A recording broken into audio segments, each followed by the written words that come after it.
The Tale of Two Bad Mice by Beatrix Potter. This is a very old book.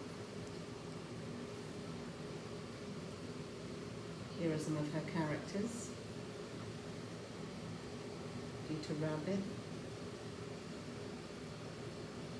Jemima Puddle Duck, The Tale of Two Bad Mice.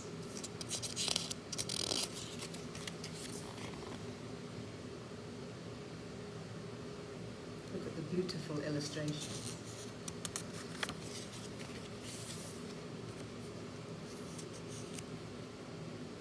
She wrote it for her niece.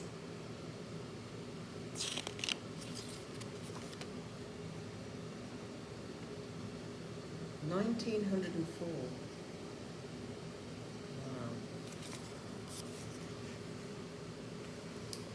Once upon a time, there was a very beautiful doll's house.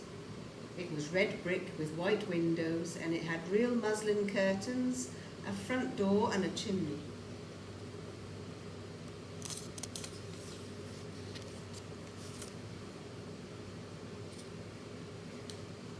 It belonged to two dolls called Lucinda and Jane.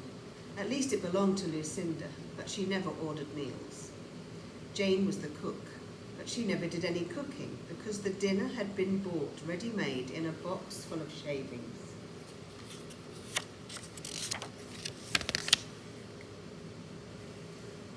There were 2 red lobsters, a ham, a fish, a pudding, some pears and oranges. They would not come off the plates, but they were extremely beautiful.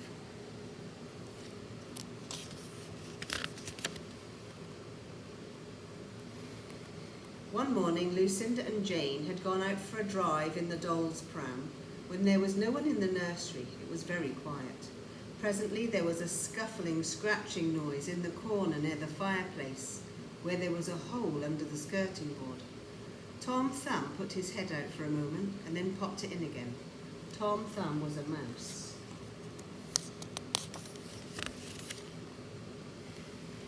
A minute afterwards, Hunca Munca, his wife, put her head out too, and when she saw that there was no one in the nursery, she ventured out onto the cloth under the coal box.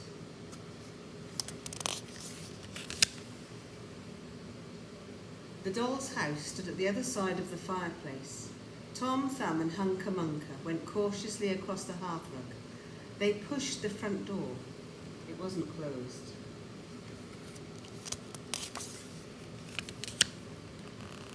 Tom Thumb and Hunca Munca went upstairs and peeped into the dining room, where they squeaked with joy.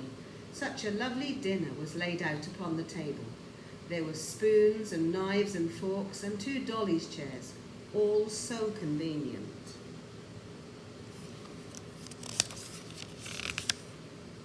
Tom Thumb set to work trying to carve the meat. It was a beautiful shiny yellow streaked with red. The knife crumpled up and hurt him. He put his finger in his mouth. "It's not boiled enough. It's hard. You have a try, Hunca Munca."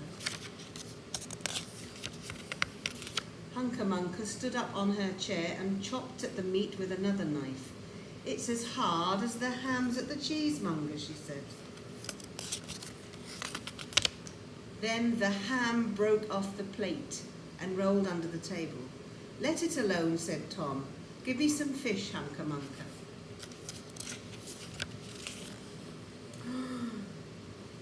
Hunca Munca tried every spoon in turn, but the fish was glued to the dish. And then Tom Thumb lost his temper. He put the meat on the middle of the floor and he hit it with the tongs and the shovel until it smashed into pieces. Underneath, it was nothing but plaster. There was no end to their rage and disappointment. They broke up the pudding and the lobsters and the pears and the oranges. As the fish would not come off the plate, they put it into the fireplace. But it wouldn't burn either, because it was only red paper. Tom Thumb went up the chimney and looked out of the top. There was no soot in the chimney. Oh, there's a nasty fly on the top of the meat. His wife's looking out the window. While Tom Thumb was up the chimney, Hunca Munca went into the kitchen. She found 3 or 4 canisters full of food, but it wasn't food, it was only beans, and she was disappointed. Then they went into the bedroom, and Hunca Munca started to break up the bedclothes, but then she remembered that she needed a pillow. With Tom Thumb's assistance, she carried the pillow downstairs. It was difficult to squeeze into the mouse hole, but they managed somehow.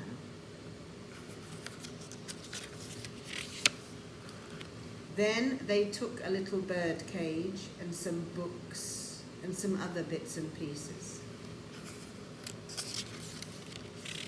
Hunca Munca left them outside because they wouldn't fit into the hole.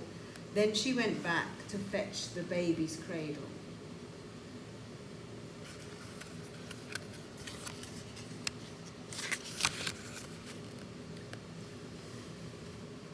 Hunca Munca was just returning with another chair when suddenly there was a noise of talking outside on the landing.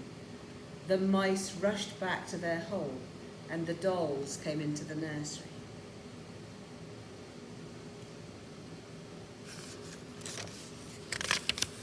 What a sight met the eyes of Lucinda and Jane.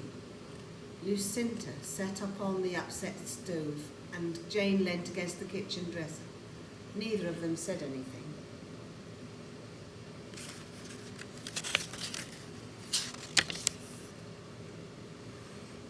The bookcase and the bird cage were rescued from under the coal box, but Hunca Munca has got the cradle and some of Lucinda's clothes. Oh, look at all the little baby mice in the basket. There's 4 in the basket and one on her lap. You can see their tails coming out. She also has some useful pots and pans and some other things.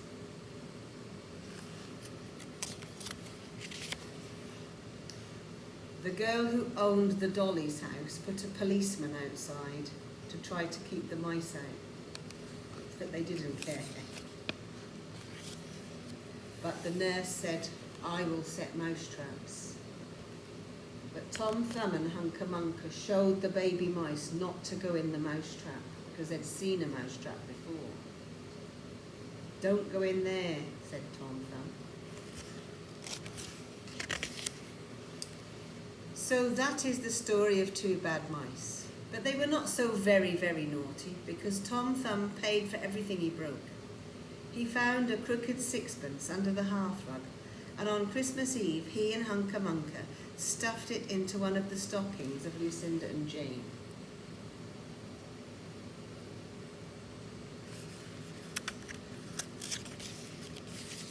And every early morning before anyone is awake, Hunca Munca comes with her dustpan and her broom to sweep the Dolly's house. The end. So that's the tale of 2 bad mice, and it's over 125 years old. Goodbye.